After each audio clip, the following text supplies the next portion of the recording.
This woman's name is Serena, and 3 days ago, her husband looked her straight in the eyes and told her she belonged in the darkest place he could think of. All because of things she did when she was barely 18 years old. Things she spent years trying to forget. Things that haunt her every single day.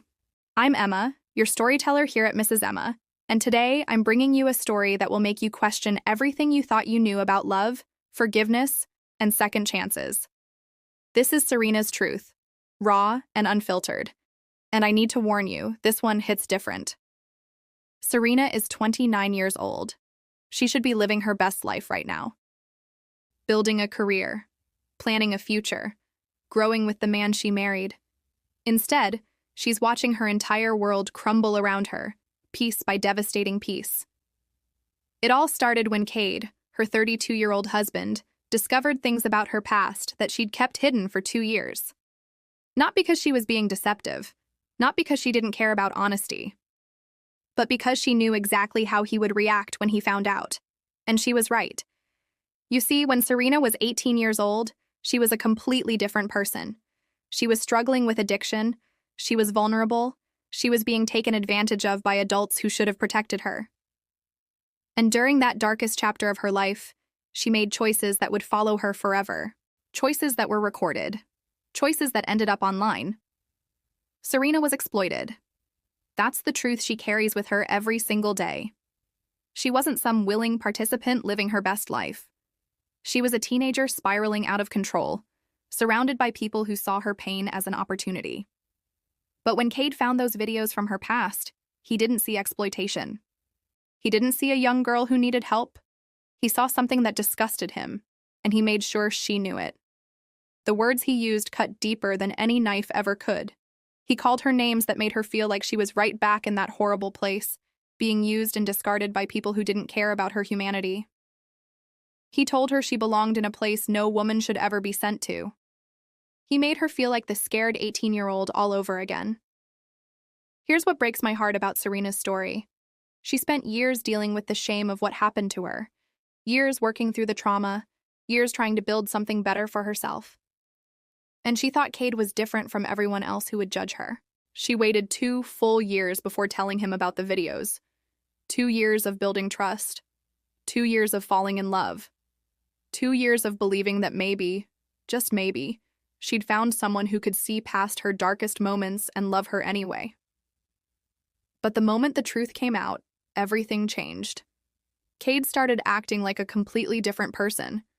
This man who had promised to love her through anything suddenly couldn't stand to look at her. This man who claimed to be evolved and in therapy suddenly showed colors she'd never seen before. And here's the part that really gets me. Cade wasn't exactly perfect himself. Before Serena, he had a history of cheating on every girlfriend he'd ever had. Every single one.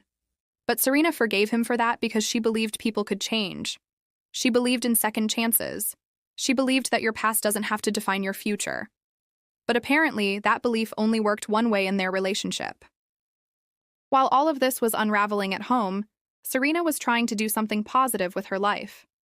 She was building a career, making connections, networking with people in the modeling industry who could help her grow professionally. Finally, after years of feeling stuck and small, she was pursuing dreams that actually mattered to her. She was meeting with mentors, attending industry events, having late-night strategy sessions about projects that could change her life.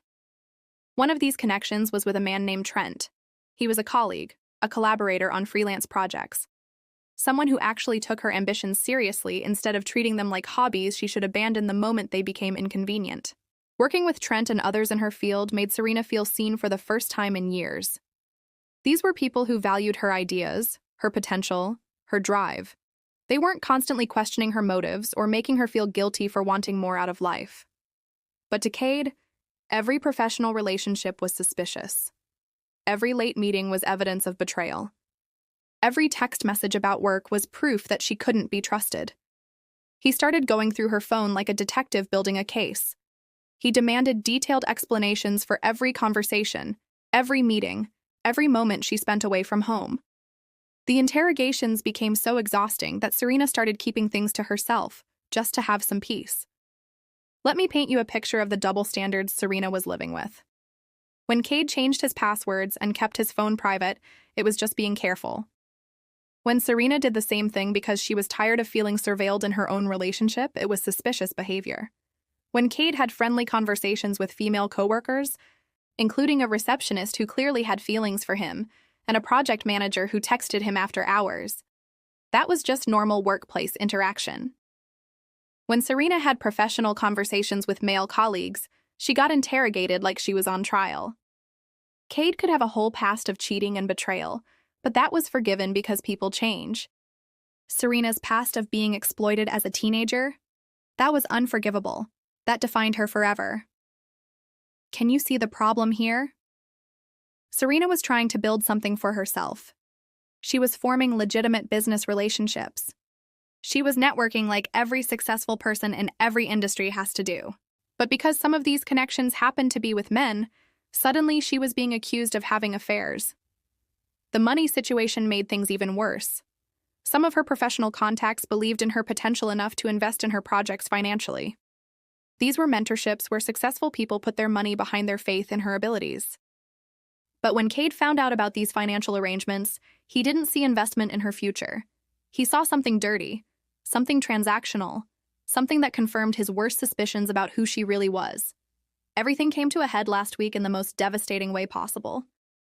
Cade had been going through Serena's phone and found messages she'd forgotten to delete. Yes, she'd been deleting some conversations, but not for the reasons he assumed. She was trying to keep her work life separate from the constant drama at home. She was trying to protect her professional relationships from his jealousy and suspicion. The messages included conversations with Trent and other colleagues. Some were about deadlines and strategy. Some were more personal because, let's be real, professional relationships involve getting to know people as human beings. But Cade saw phrases like, "can't wait to see you," and "thinking about our time together" completely out of context and jumped to the worst possible conclusions. Serena tried to explain. She tried to help him understand that these were normal professional relationships. That building a network requires personal connections. That successful people maintain these kinds of collaborative partnerships all the time. He didn't want to hear it. Instead, he exploded. He started yelling about betrayal and lies. And that's when he brought up the videos. That's when he started throwing her teenage trauma in her face like a weapon. That's when he used the most degrading language possible to describe her. The fight escalated so badly that Serena finally told him the truth about how trapped she'd been feeling. How his constant questions and accusations had been suffocating her. How she needed space to figure out what she really wanted from life. And instead of trying to understand where she was coming from, he just got angrier. He started reading her messages out loud right in front of her, demanding explanations for every single conversation. The humiliation was unbearable. Things got even worse when Trent showed up at their house unexpectedly the next day. He had urgent project updates and hadn't been able to reach Serena because she'd been dealing with the fight with Cade. So he did what any dedicated colleague would do. He stopped by to discuss business in person. But Cade immediately assumed the worst.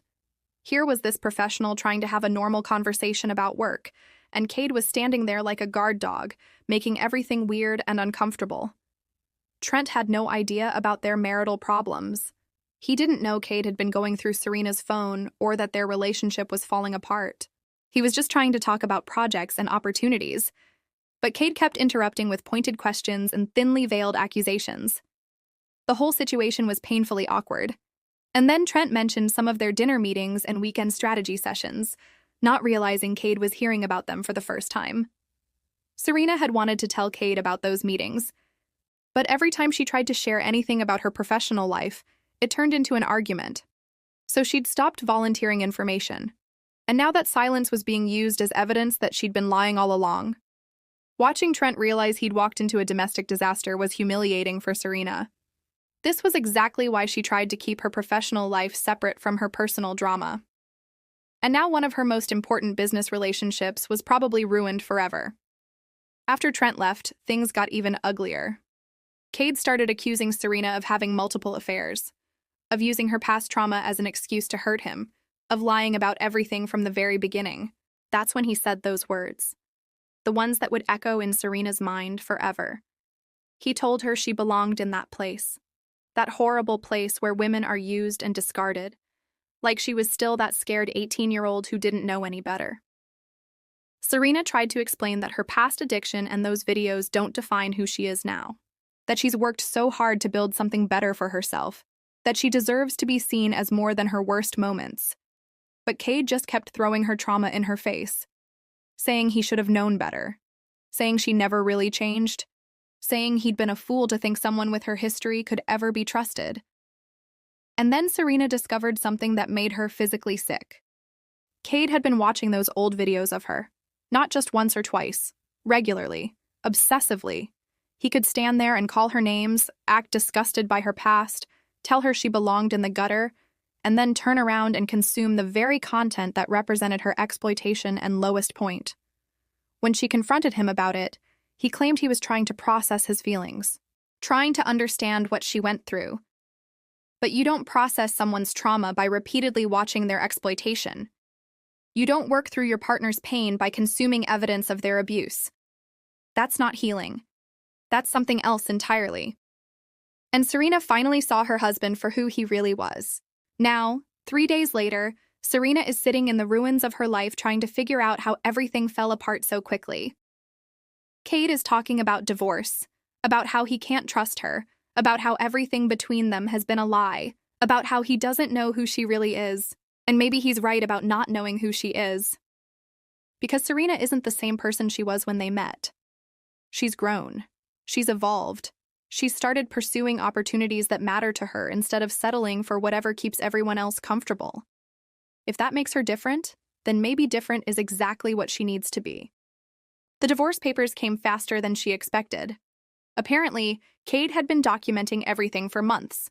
Screenshots of messages, records of her meetings, financial statements showing the money from her professional contacts. He'd been building a case against her the entire time instead of trying to save their marriage.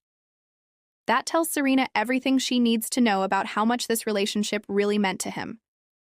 If someone is collecting evidence against you while you're still living together, they never really loved you in the first place. The lawyers are having a field day with the situation. They're using words like infidelity and moral character.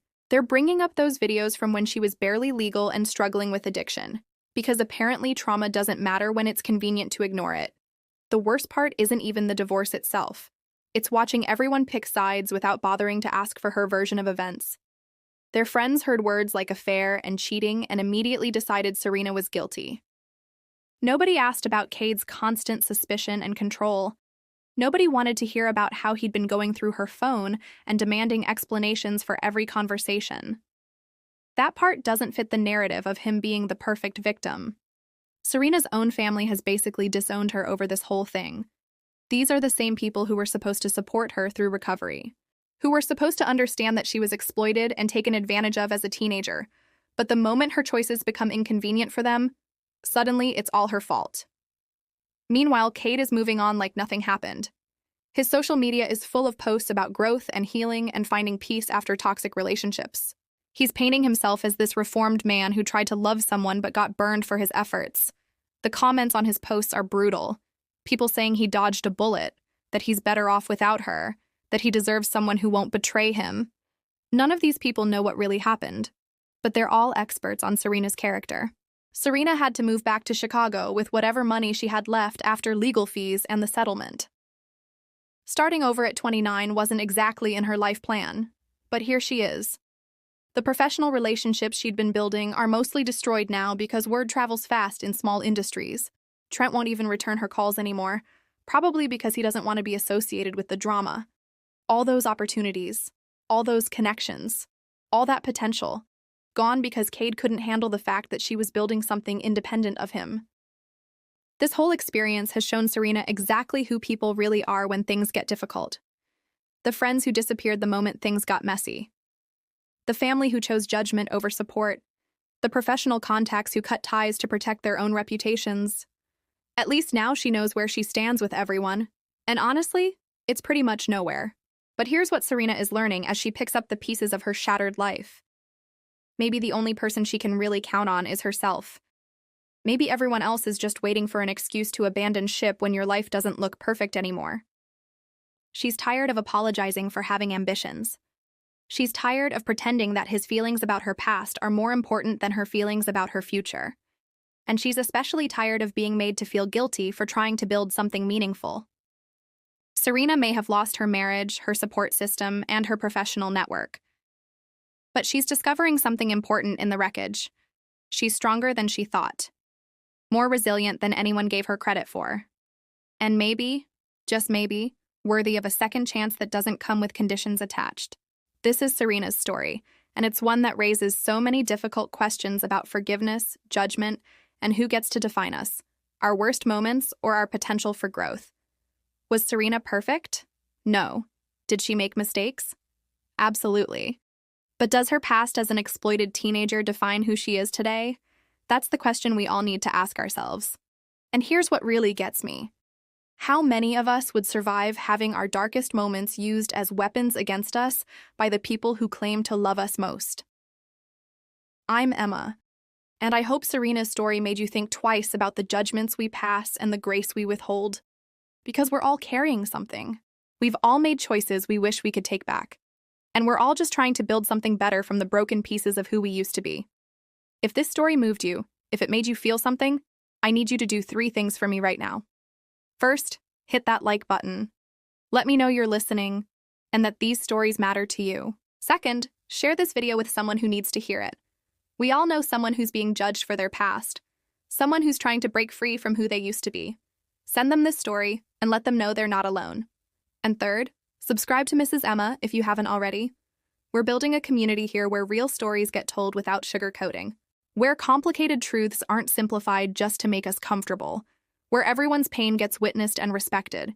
Hit that notification bell so you never miss a story.